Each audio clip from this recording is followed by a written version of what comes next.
love you more than just a lie. Hey, Alvin Jameson here, the mortgage guy. Are you looking to get pre-approved for a home loan? Or maybe you want to build a house from the ground up? Are you curious, or better yet, is your significant other on your back about making renovations in your current home? Call me. I have options for you. All self-employed individuals. Are you torn between writing off all your income or having to show your income to qualify for a house? I have a third alternative for you. Whether you're a W-2 employee, self-employed individual looking to do a purchase or pull money out of your current house, or better yet, we can't forget the investors out there. If you have that high interest rate, hard money loan and looking to refinance out of it, again, give me a call. I have options. Below are the states that I'm personally licensed in. Call me, 404-587-9033. Again, 404-587-9033. Visit the website, alvinjameson.com. 5, 4, 3, 2, 1, 0. It's time for Who Got Next Radio.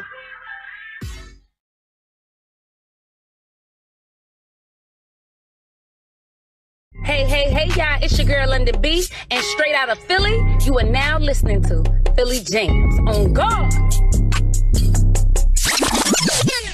Please, come on. I know, man. So that,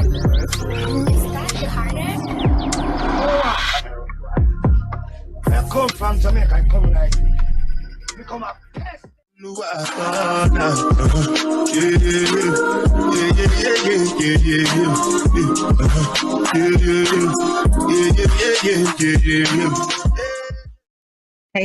beautiful people. Welcome back to Zipmouth Motivation Podcast, where we keep it real, raw, inspired, and motivated.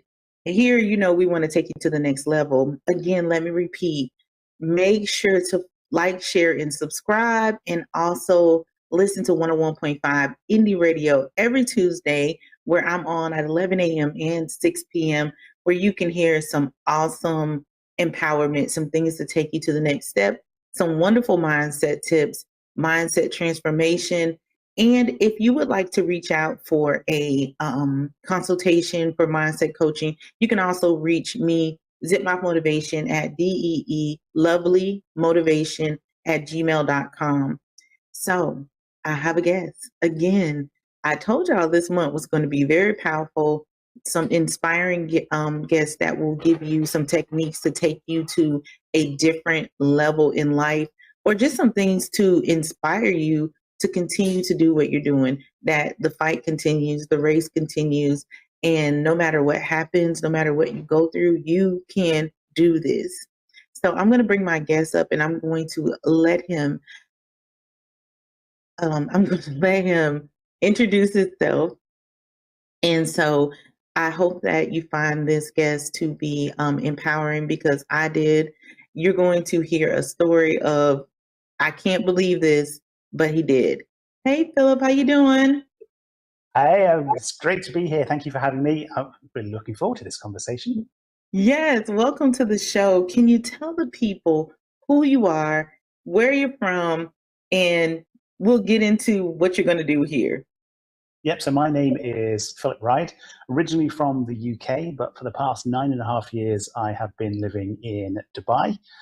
My background is 20 years in the technology space, so working on building platforms, building mobile apps, working with billion-dollar brands and e-commerce projects and all sorts of things like that. So my background is very tech-heavy. There's also a sprinkling of video games in there, working in the video games industry. So that's part of my life growing up. But yeah, the past couple of years, there's been some big things happen and some big changes that I've made. I love it. I love it. So let's get into this, because I believe that your story is very unique, and I want people to hear the uniqueness of what has happened in your life, what has transpired. Can you take us back to the moment you broke your neck and what was going through your mind? Well, great question. What was going through my mind? At the exact moment that it happens, it was a case of, had I done what I needed to do? So I was actually playing sport. I was playing rugby at the time, and I was setting myself up. So I was the last defender, and there's a guy running straight towards me. It's like, my job is to stop him. So similar to American football, it's like, I need to make the tackle. I need to stop him running and scoring. So I set myself ready. He ran straight towards me, and I got his thigh straight into my face. And so we were then both laid out on the ground, and I was like, well, I did my job, but now I've got pain in my neck. I can't move my neck, my head, my shoulders. Everything was really stiff.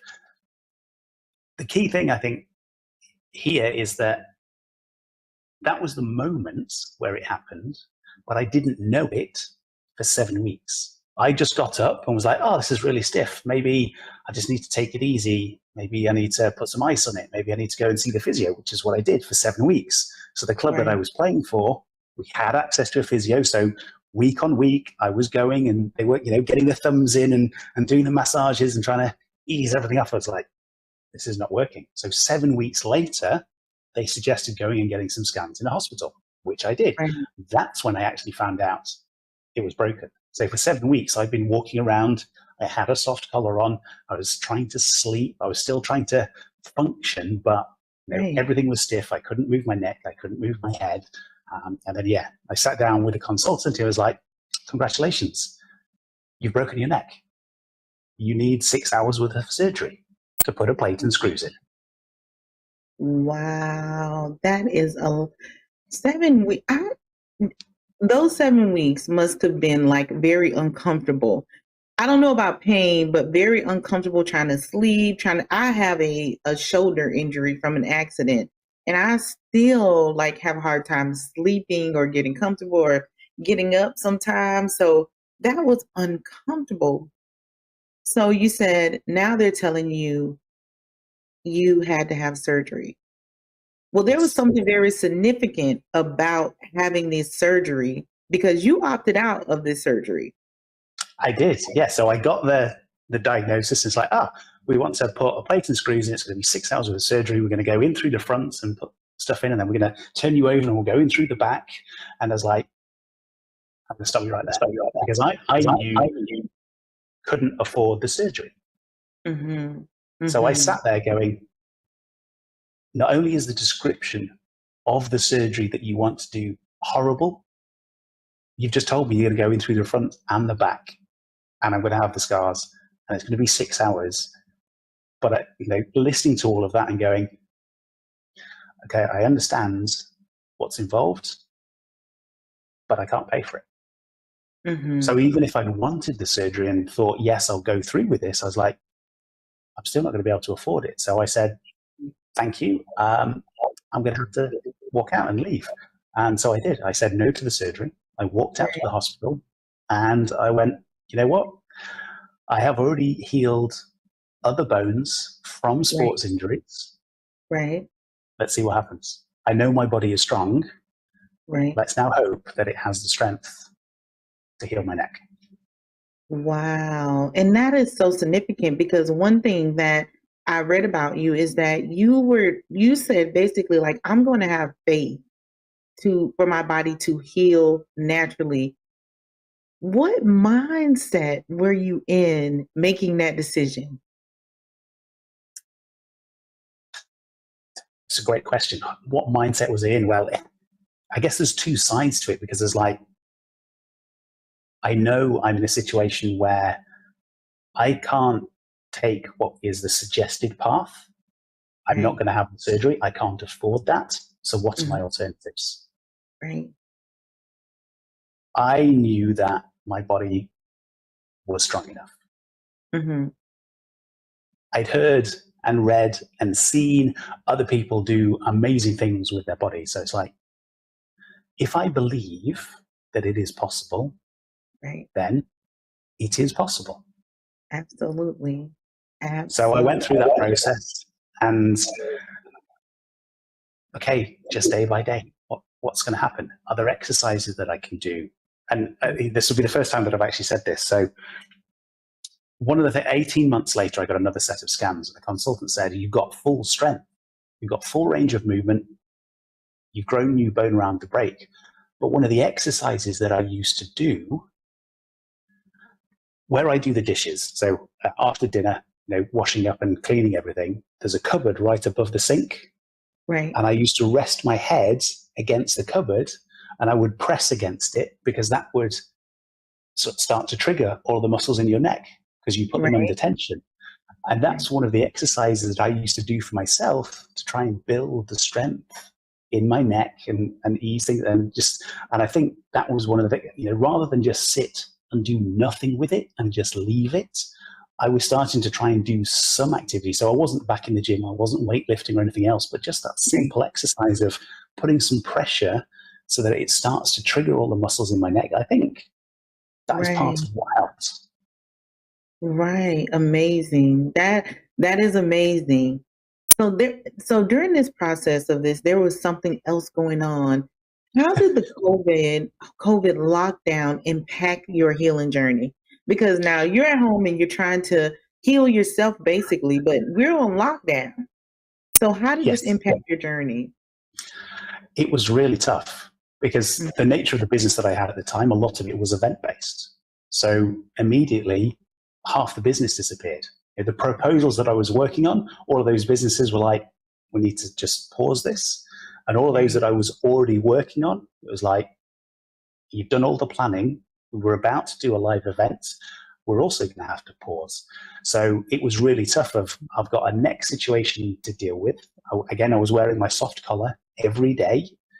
Right. So it's like, okay, what can I do for that? What do I need to do? Have I been able to get some sleep? Has it been, how uncomfortable has it been?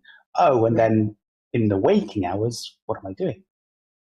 I'm trying to keep the business alive whilst all the lockdowns are happening. I've got projects that have disappeared because clients have said, we need to wait and see what happens. Struggling to secure new projects because everybody was in the same situation. It's like, we don't know that we want to spend because we don't know how long this is going to last for. So it was almost that two sides of, you've got a physical injury to deal with and you've got a business challenge to deal with. And just it's like, it was one day at a time, just trying to work through that. Get what I could, do the little projects. Thankfully, the nature of the industry, there was some stuff that I could do online. So I was able to get a couple of things and keep going. And I guess it was one of those situations where a lot of the focus then went towards the business rather than my neck. Because the business was, there's action that I can take. The neck, there's not much action I can take. It's either going to heal or it's not. So that, again, my mental focus each day was, what do I need to do to try and move forward to keep the business going and then see what happens from there. Absolutely. How has this experience changed your perspective on resilience and self-trust? Wow, what a deep question. I mean, it's highlighted to me that there is a power inside all of us that we don't often realize. And, I look at it through the lens of the power that the body has to heal. We don't realize that we have that ability. And then from more of the day-to-day and that mindset, again, there is a level that we can go to when we need to. It doesn't need to be all of the time, and nor should it be. But there is something inside us that we can tap into when we need to. And so I got to that point because of what was going on in my life. And I know now that, I can go through those things again if I have to. Hopefully it'll never happen again. But it's like, sometimes, there's a point in our lives, it's like, I've got to go through something. It's painful. It's difficult. But if I can come out the other side, then I know I've got that level. Absolutely. Absolutely. I felt this power come from you when you just said that. That was beautiful. What advice would you give someone rebuilding after a major setback like this? There's a couple of things that I would say for this, and that's, if you are really building after a major setback, just think about how far you've come. because you're out the other side. And yes, it may be difficult and challenging, and you may be starting from zero again, but you still overcome that situation. Absolutely. So now it's about, how do you build? What are those steps that you take to move forward, and where do you want to go? For some people, it's a completely clean slate. It may be a challenging situation that they come through. It may be with family, maybe with friends, maybe with career, whatever it is. It's like, okay, what are those next steps you can take? What's the direction that you want to head?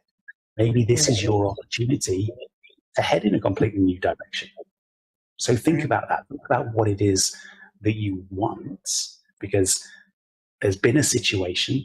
Maybe it is a course, but maybe it's a signpost. I now believe, based on everything that happened, that the universe has a plan. And although there may be some challenging times that we have to deal with, maybe that is the universe saying, well, hang on, time out on this. You're going in the wrong direction. This was not meant for you. Okay, I'm going to help you course correct. And yes, I may throw something in your path that is challenging, frustrating, but it's like, okay, can we use that as a catalyst to move forward and do something different?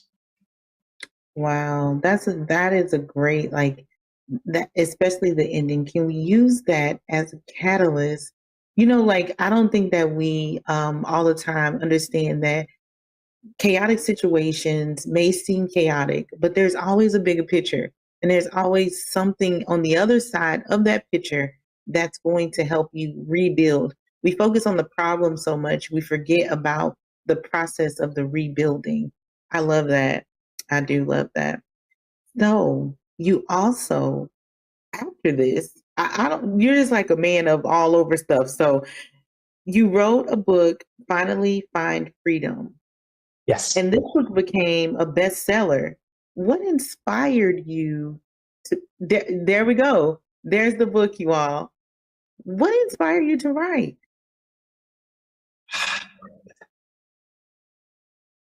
What inspired me to write the books was actually being asked to write a chapter for someone else's book. So when I was growing up, and the work that I did, I'd always written online articles. I'd written a couple of articles for magazines and things like that, but I'd never considered writing a book. And it wasn't until somebody asked me to share my expertise, so again, some of the stuff that I'd done in the tech and video games industries, and asked me to write a chapter for their book, that it was like, oh, okay, maybe there's something in this. This hasn't been, it's very different from writing a magazine article or an online article or a blog post or something like that. But okay, maybe this doesn't feel weird. Maybe I could write a book. And so that first experience of writing a chapter started to get the wheels turning. It's like, okay, what could I write about? And actually, so Finally Find Freedom is my second book. The first book I wrote in 2022.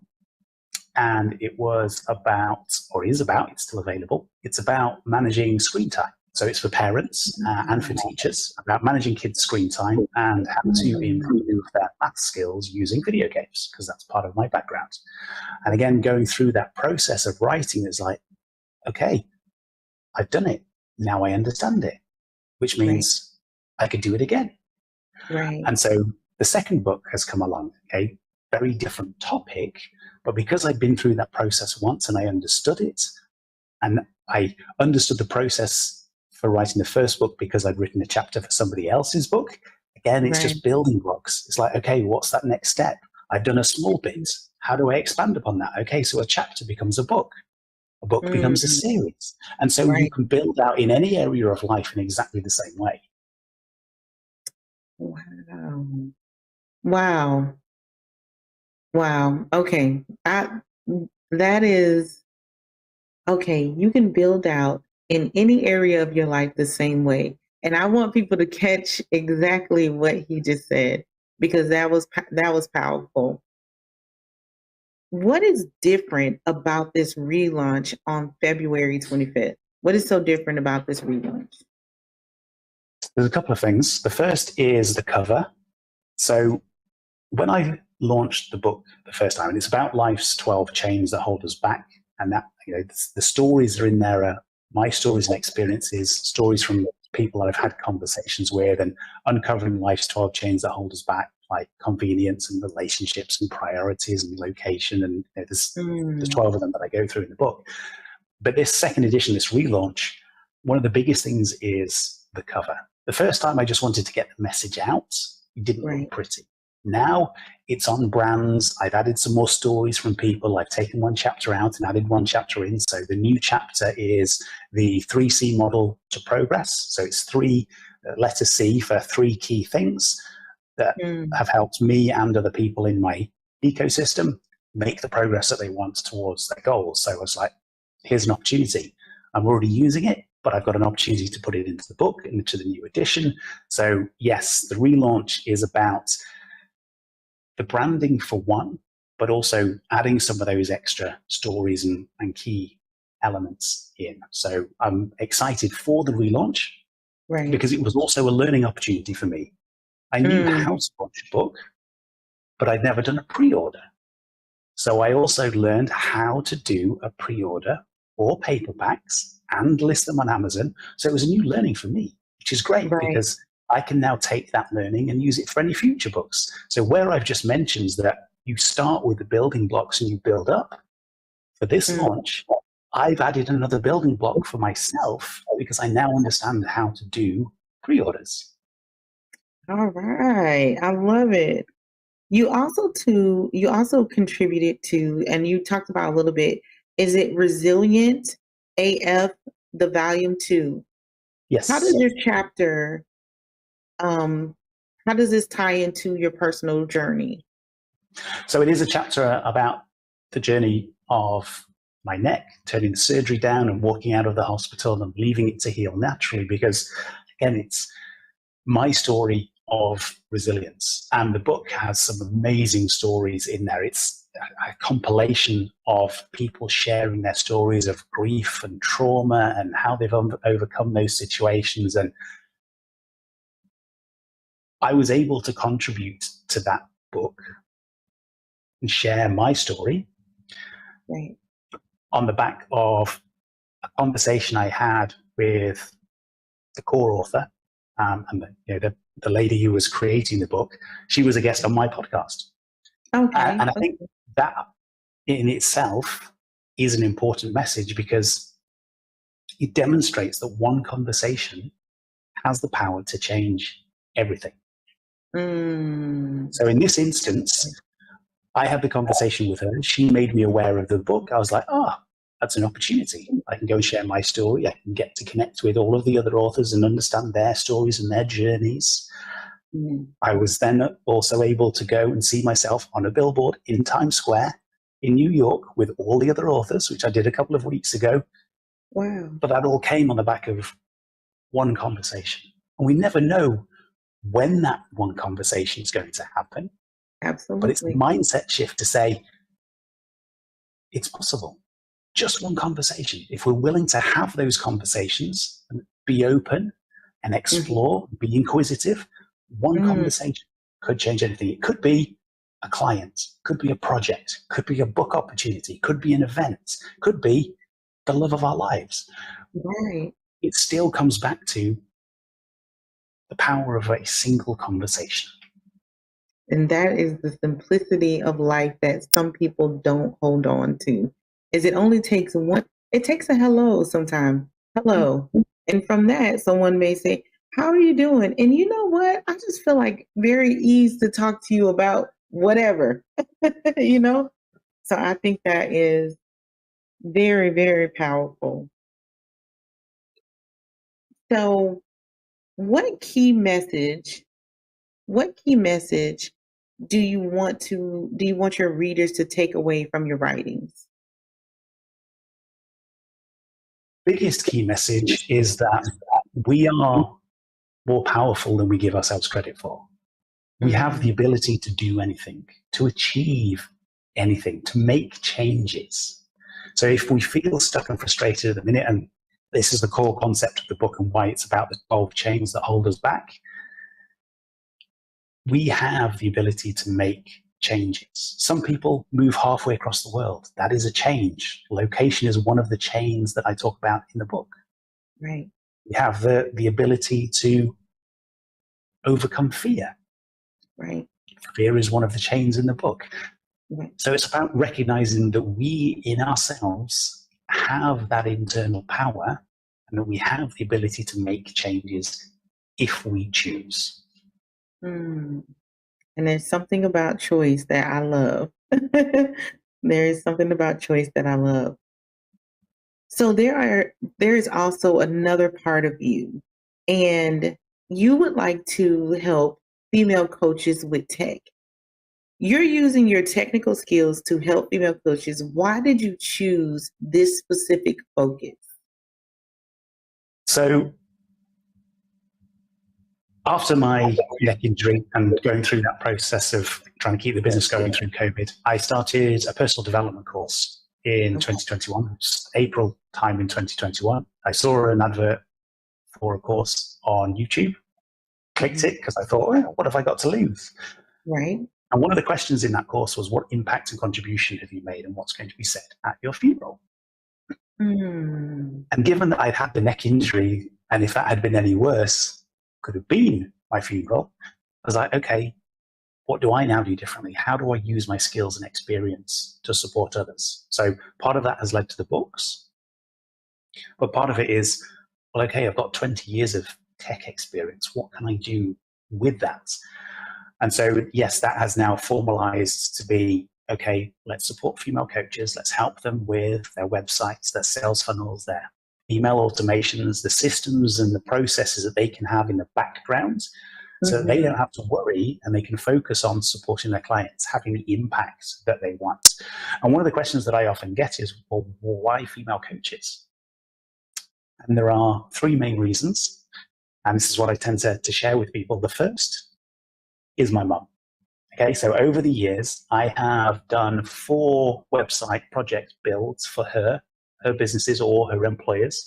And last year, she came back to me again for the 4th one. She was like, Phil, I've just got a new job and I now have the responsibility for the website. So I said, yes, I will help you. Before I understood the full complexity of what it was that she was asking for. Right. So it was a 1,600 person member community on a 12-year-old broken website with data that didn't sort of fit together in terms of understanding who those members were, how active they were, who was paying online versus, sending checks in and all that sort of stuff. It's like, okay, great, challenging project. Right. But I had the knowledge and experience to be able to help her. Mm-hmm. So that was, one of the things. It's like, okay, so she keeps coming and asking me, maybe there's other people who are in this situation. Maybe there are other people I can help in a similar way. And then the other 2 reasons are closely linked. So when I first launched the first edition of Finally Find Freedom, all of the comments that came back, all the positive reviews and the comments on Instagram and on Facebook and the conversations that I had, the majority of those were from women. So I guess my writing style and the way that I present information seems to work better, or that it's easy for people to connect with that style. Yeah. Which leads into the third reason, and that's energy. I worked in the tech industries, worked in video games. It's often very male dominated from an industry perspective, the people in it. I was like, okay, actually, who do I want to spend time with? For the next 20 years, if I'm focusing on growing a new type of business, who do I want to support? And so, thinking about energy, women just tend to be more open. Okay, so to be able to have those conversations, to be able to connect, to be able to think about and have the ideas, and it's like, okay, where do you want to take your business? They dream, they have the visions, they want the impact. So it's like, I can get behind that, I can support that. So that's where, yes, I am focusing on supporting female coaches. That all is very intriguing, very interesting, and very powerful. You are a very powerful person. You really are a very powerful being. What is the biggest tech struggle you think female coaches face? And how do you plan to support them in overcoming these challenges? Biggest challenge, that's a difficult one to answer. So I'm actually going to put it into 3. Okay. I tend to work in sort of threes. I mentioned earlier the 3 C's to progress. The 3 is sort of a number. Gotcha. One comes down to time, the time it takes to learn something. Again, that's time that you could be spent serving your clients, time with the family. So that time element of how long is it going to take me to learn something, okay? That is often one of the biggest considerations for them. And then they say, you know what, I don't want to invest the time in this, so I'll put the tech stuff to the side. Or I'll try and struggle through, and then it's almost like trying to piece bits together with string and sellotape and all the different systems. And it's like, okay, so you've got something, but it's not as effective as it could be. The other side to that is somebody who dives straight in, and then they do what they need to do, they get it all working, and then they have an idea, and it's like, I'm not sure about this. They second guess themselves. Right. So that's where I'm coming in to say, okay, I've done this for the big corporates, the $1 billion brands. I've done it for other businesses. Let me help you understand why you would do certain things. Because when you take a platform, it's like when you drive a car. Okay, you drive a car, you probably know, right? I've got steering wheel, I've got brakes, I've got accelerator, I've got gears, all of these sorts of things. You understand all of the different elements and how they work. Okay. Right. But nobody will sit down with you and tell you what the impact of driving 60 versus 80 versus 120 is. Okay? Nobody's telling you the why. And so any platform that you take, even if it's AI, there's very little where somebody's saying, okay, let's think about the why. Why are you doing this? What's the benefit? What's the objective? It's like, here's the how, here are all the tutorials, and those are great. Right. But unless you understand the why and the what, you still don't get anywhere. So that's the second reason. I know quite sort of expanded explanations here. And then the third one is fear of doing it wrong, fear of trying to create something and it breaking. Because nobody wants that in any area of their life. And when it comes to business, if it's business that is then generating revenue, or you're working to generate revenue, there's sometimes that inner fear that says, but if I build this in the wrong way and it breaks, I may be impacting my client relationships, I may miss out on money, I may impact my relationships and my reputation. So it's like, maybe I just don't do anything because I might get it wrong. Right. And so again, those are the things that I'm trying to support with. Is like, well, let's talk through it. What are you trying to build? Why? Let's understand all of that. Let's have the conversation. Then let's support you in doing it in the right way, the way that isn't going to break. I love it. I love it. Do you have any success stories as far as working with female coaches, supporting? Well, mom was one, but do you have any other success stories working with the female coaches and the impact you had on their business or even their life? Yeah, so one of the most recent ones, I'm helping a female coach who focuses on financial well-being. Okay, so she's got a family, she's got a couple of kids. And so we moved her from her old platform that she was frustrated with to the platform that I use for my business as well. So that's one of the things that I do is like, okay, let's think about this. If we move you to the platform, everything's all there. We can piece all the things together. We can make sure that it's all streamlined and working and things are talking to each other. It's not going to break. So we moved her on the platform. And one of the things that she wanted to do was set up a members area and have paid membership on a monthly basis and have all the content in there and things. And so we talked through that and I helped her set it up. And she's now got her first paying members into that membership because we've built the system of here's how they pay, here's what they get access to, here's what you're sending them as your emails to help them understand what to do in their membership. So we've built all of these things so that she now has those foundations to be able to say, right, now I can go and market to more people. I know that the foundational elements, those building blocks are in place, they are working. And now for her, responsibility is on how do I show up and support those clients? How do I bring more people into that membership? Because all the tech stuff is there and it's working. Absolutely. I like that. I do like that. I think that's an important aspect of what you're doing to help female coaches. I'm a female coach myself, so I may be sending you an email like, send me over some things that you do. So, very good. Looking back at your journey from breaking your neck to writing a bestseller, what would you say is your past, like what would you say to your past self? Oh, what a question. I think there'd be two key things.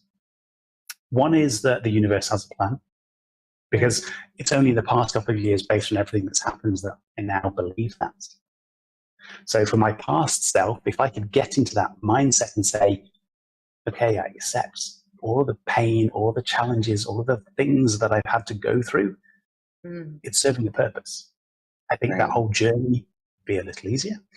And then the extension to that would be believe. Believe that anything is possible. Right. Believe that anything is possible. So what's next for you? Any big projects or anything else on the horizon? I know you got the book relaunch on the 25th, about 2 or 3 weeks ago, the collaborative book that went out. So you got some things in the works, but is there anything else coming up next?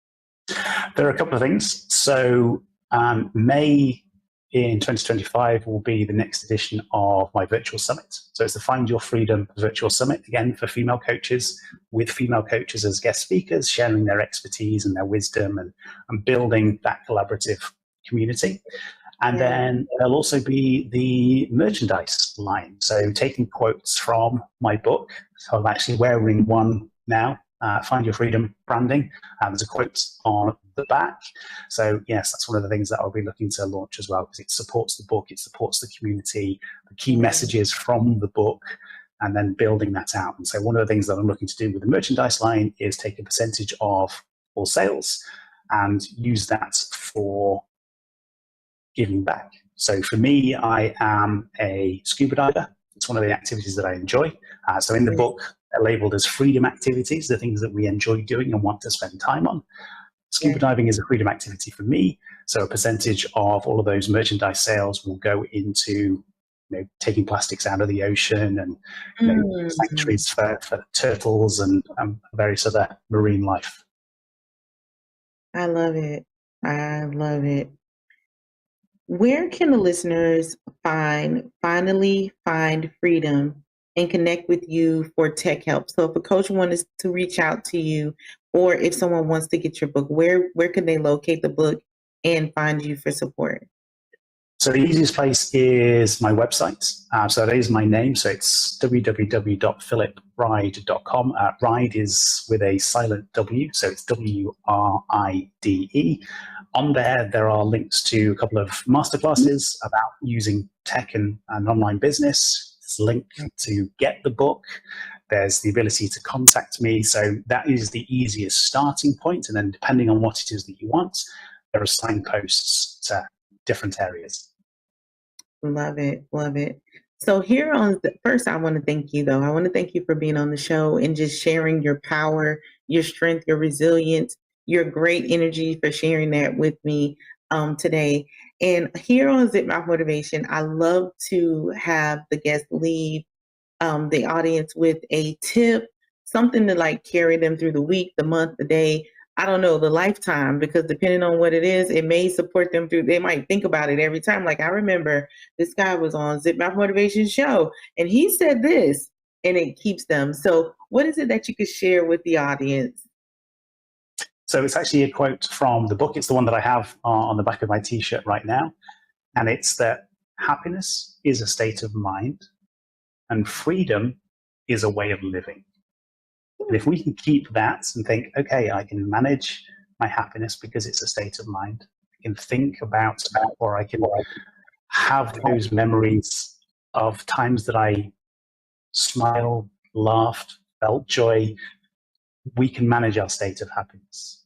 Right. And freedom being a way of living. Again, how do we want to use our time? How do we want to use our energy? What are the things that we enjoy doing? Who do we want to spend our time with because they make us feel good? So happiness is a state of mind. Freedom is a way of living. I love that. So you all, we want to thank Philip again for being on the show, for just, you all are not like, I'm not physical with him, but I know you all can feel this energy, this power that comes from him. Just the resilience, just the love, the support, just the genuineness that comes from him. So I really, really appreciate you coming on the show. And is there anything that you would like to share with the audience before we get out of here? I would say grab a copy of the book. Learn what these 12 chains are, because once you know what they are, you put yourself in a better position to break free of them or to help somebody else. Maybe a family member, maybe a friend. And this is the whole reason I wrote the book in the first place. I've worked through some of these chains myself in my own life. And I've had those conversations with people who have done the same.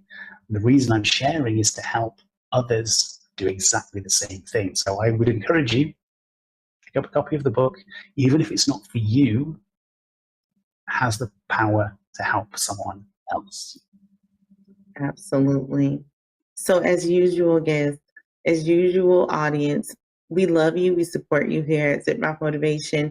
Please get the book. When the show airs, I'll definitely be sharing these links. Click on the link, get in touch with him, send him an email, follow him on his pages, wherever you can find him. Go and support. Go get the book. Again, I'm going to say it again. Go get the book, because I feel like this book will really support someone and, breaking the chains. And if you don't know, if you feel like that book doesn't connect with you, we all know someone else that it can connect with. So again, we appreciate you. We love you. Thank you for coming on the show.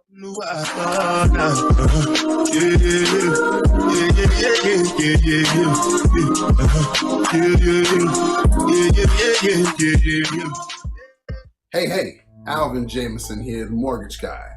Are you looking to get pre-approved for a home loan?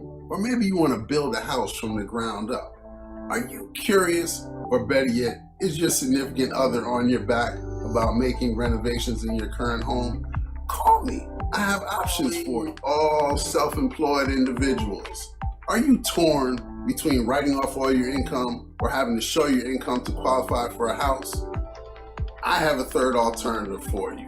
Whether you're a W-2 employee, self-employed individual looking to do a purchase or pull money out of your current house, or better yet, we can't forget the investors out there.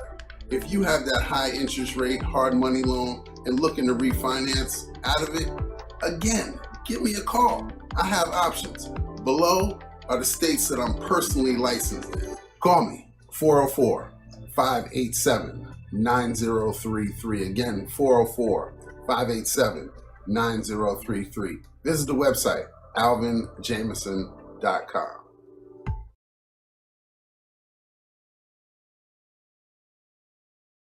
Hey, y'all, it's your girl, London B, and straight out of Philly, you are now listening to Philly James on God.